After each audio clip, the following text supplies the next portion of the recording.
ಕೊಪ್ಪಳದಲ್ಲೂ ಇವತ್ತು ಮಣ್ಣಿನ ಮಕ್ಕಳು ಬೀದಿಗಿಳಿದಿದ್ರು. ವರ್ಲ್ಡೋಟಾ ಕಾರ್ಖಾನೆ ವಿಸ್ತರಣೆಗೆ ವಿರೋಧಿಸಿ ಆಕ್ರೋಶದ ಜ್ವಾಲೆ ಹೊತ್ತಿ ಉರಿದಿತ್ತು. ಎತ್ತಿನ ಬಂಡಿ, ಟ್ರ್ಯಾಕ್ಟರ್, ತೊಟ್ಟಿಲು ತಂದು ಪ್ರತಿಭಟಿಸಿ ಸರ್ಕಾರಕ್ಕೆ ಚಾಟಿ ಬೀಸಿದ್ರು.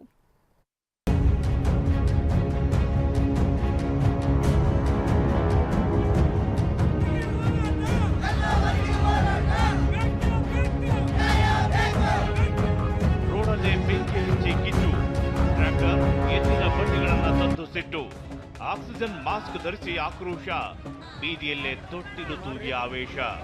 ಬಾಲ್ದೂಟ ಕಾರ್ಖಾನೆ ವಿರುದ್ಧ ಜನರ ತಾಳ್ಮೆ ಕಟ್ಟಿಯೊಡೆದಿದೆ.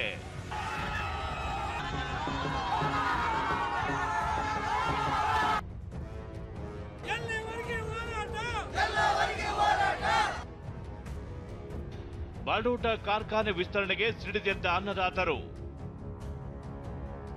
ಸರ್ಕಾರ ಫ್ಯಾಕ್ಟರಿ ವಿರುದ್ಧ ಘೋಷಣೆ ಕೂಗಿ ರೋಷಾಗ್ನಿ.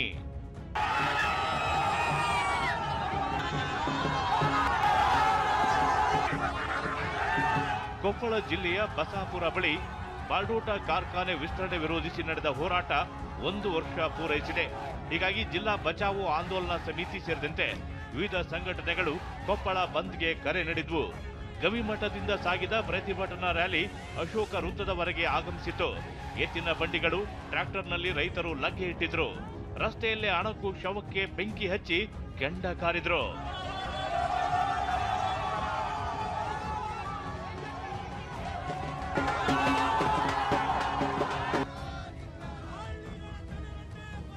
ಹಾಲುವರ್ತಿ, ಕುಣಕೇರಿ, ಹಿರೇಬಗನಾಳ ಸೇರಿದಂತೆ ಹಲವು ಗ್ರಾಮದ ರೈತರು ಸಿಡಿದೆದ್ದಿದ್ರು.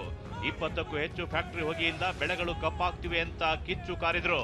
ಬಲ್ಡೋಟಾ ಕಾರ್ಖಾನೆ ವಿಸ್ತರಣೆ ವಿರೋಧಿಸಿ ಇವತ್ತು ಕೊಪ್ಪಳ ಮತ್ತು ಭಾಗ್ಯನಗರವನ್ನು ಸ್ವಯಂ ಪ್ರೇರಿತವಾಗಿ ಬಂದ್ ಮಾಡಲಾಗಿದೆ. ಈಗಾಗಲೇ ಕೊಪ್ಪಳದ ಗವಿಮಠದಿಂದ ಹೋರಾಟ ಆರಂಭವಾಗಿರ್ತಕ್ಕಂಥದ್ದು ನೀವು ದೃಶ್ಯಗಳು ನೋಡ್ತಿರ್ಬೋದು.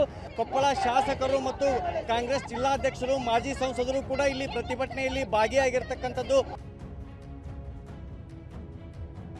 ಇನ್ನು ಆಕ್ಸಿಜನ್ ಮಾಸ್ಕ್ ಧರಿಸಿ ಅನ್ನದಾತ ಎಂಟ್ರಿ ಕೊಟ್ಟಿದ್ದ. ಇತ್ತ ಮಹಿಳೆಯರು ಖಾಲಿ ತೊಟ್ಟಿಲುಗಳನ್ನ ಬೀದಿಯಲ್ಲಿರಿಸಿದ್ರು. ಕಾರ್ಖಾನೆ ಹೊಗೆಯಿಂದ ಮಕ್ಕಳಾಗುತ್ತಿಲ್ಲ ಅಂತ ಬೆಂಕಿ ಉಗುಳಿದ್ರು. ಕಾರ್ಖಾನೆಗಳ ಹೊಗೆಯಿಂದ ಈರುಳ್ಳಿ ಫಸಲು ತೆಗೆಯಲು ಹೋದವರ ಕೈ ಕಪ್ಪಾಗಿ ಬದಲಾಗಿದೆ. ಅಲ್ಲದೆ ಬೆಳೆಗಳನ್ನ ಮಾರಲು ಹೋದ್ರೆ ಖರೀದಿಗೆ ಹಿಂದೇಟು ಆಗ್ತಿದ್ದಾರೆ ಅಂತ ರೈತರು ಅಳಲು ತೋಡಿಕೊಂಡ್ರು. ಏನ್ ಬೂದಿರಿ ಸರ್, ಬರೇ ಮೂಗಿನಾಗ ಬಾಯಾಗ ಕ್ಯಾಕ್ರಿಸಿದ್ರ ಅದ ಬರ್ತೈತ್ರಿ ಸರ್.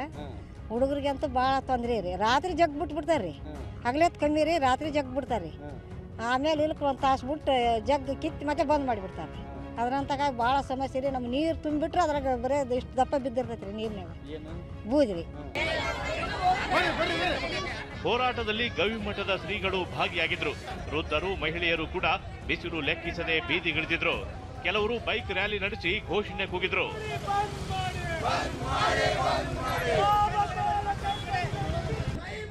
ಪ್ರತಿಭಟನೆಯಲ್ಲಿ ಭಾಗಿಯಾಗಿದ್ದ ಸಂಸದ ರಾಜಶೇಖರ್ ಇಟ್ನಾಳ್, ಸಂಗಣ್ಣ ಕರಡಿ, ಶಾಸಕ ರಾಘವೇಂದ್ರ ಇಟ್ನಾಳ್ಗೆ ಹೋರಾಟಗಾರರು ಕ್ಲಾಸ್ ತೆಗೆದುಕೊಂಡ್ರು. ಈಗ ತಡೀರಿ, ಆಯ್ತಿರಪ್ಪ, ಅಡ್ಡ ಮಾತಾಡ್ಬೇಡ್ರಿ. ಕೊಪ್ಪಳದಲ್ಲಿ ಒಂದರ ಹಿಂದೆ ಒಂದರಂತೆ ಕಾರ್ಖಾನೆಗಳು ಬರ್ತಿದ್ರೆ ಜನರ ರೋಷಾಗ್ನಿ ಕೂಡ ಹೆಚ್ಚಾಗ್ತಿದೆ. ಸರ್ಕಾರ ಇನ್ನಾದರೂ ಜನರ ಸಮಸ್ಯೆ ಆಲಿಸಬೇಕಿದೆ. ಶಿವಕುಮಾರ್ ಪತ್ತಾರ್, TV9 ಕೊಪ್ಪಳ.